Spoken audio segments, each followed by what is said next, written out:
on va commencer tout de suite avec du football, avec la 15e journée de Ligue 1. Oui, et notamment avec le déplacement de Monaco à Dijon, difficile de se rendre compte hier que c'était la meilleure attaque d'Europe qui a affronté des Dijonnais 14e au classement de Ligue 1. Les Monégasques en déplacement n'ont pu s'offrir que 3 vraies occasions face au DFCO qui a été porté par un stade plein à craquer. Une rencontre qui se termine sur un nul, un but partout. Monaco qui prend quand même la tête de la Ligue 1, du moins provisoirement. Dans les autres rencontres d'hier, Lorient et Lille s'imposent à domicile face à Rennes et Caen. On va parler maintenant des matchs à venir dans cette 15e journée de Ligue 1. Le club de la capitale, actuellement sur la dernière marche du podium, va recevoir Angers, 10e au classement. Beaucoup d'absents du côté du PSG avec Blaise Matuidi, forfait, tout comme Javier Pastore, Levin Kurzawa et Adrien Rabiot. Heureusement, Angel Di Maria est là. Et de retour, on écoute l'entraîneur. Regardez. Nous avons gagné un match difficile, très difficile à Lyon, mais les mêmes 3 points de Lyon, ils sont demain contre Angers à la maison. Et pour moi, à la maison, c'est important. Jouer bien préparé, avec le respect avec Angers, parce qu'Angers est une équipe très forte, une équipe difficile.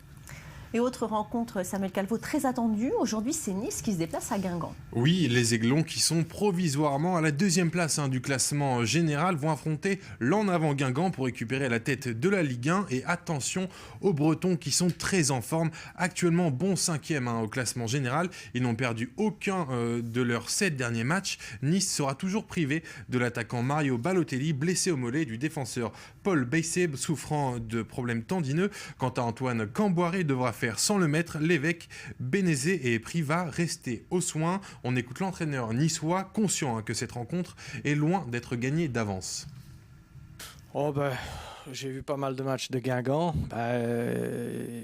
Ils ont une équipe très, très compacte, très, très solide. Ils ont gagné à Lyon 3-1. Ils ont fait des très, très bons résultats. Ils ont sur les côtés, ça percute. Avec Salibourg, avec Coco, etc. Brillant, devant c'est puissant et ça défend bien, très très compact aussi. Donc ça se projette vite vers l'avant.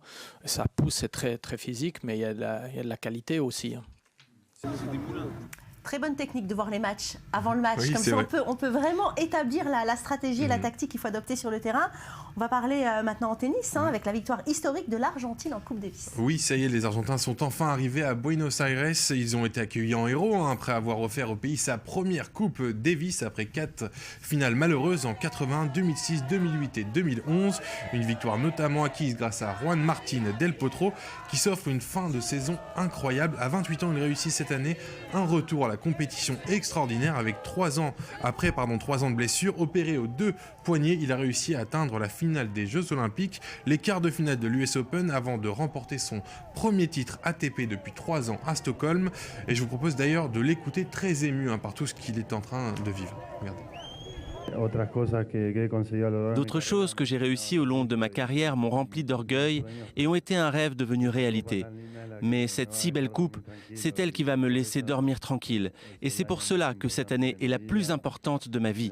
D'un point de vue émotionnel, d'un point de vue tennistique, d'autant plus que mon poignet n'est pas à 100% soigné, que je n'ai pas d'entraîneur ou de coach physique. Et j'ai de grands compagnons ici, de grands êtres humains qui ont tiré le meilleur de moi.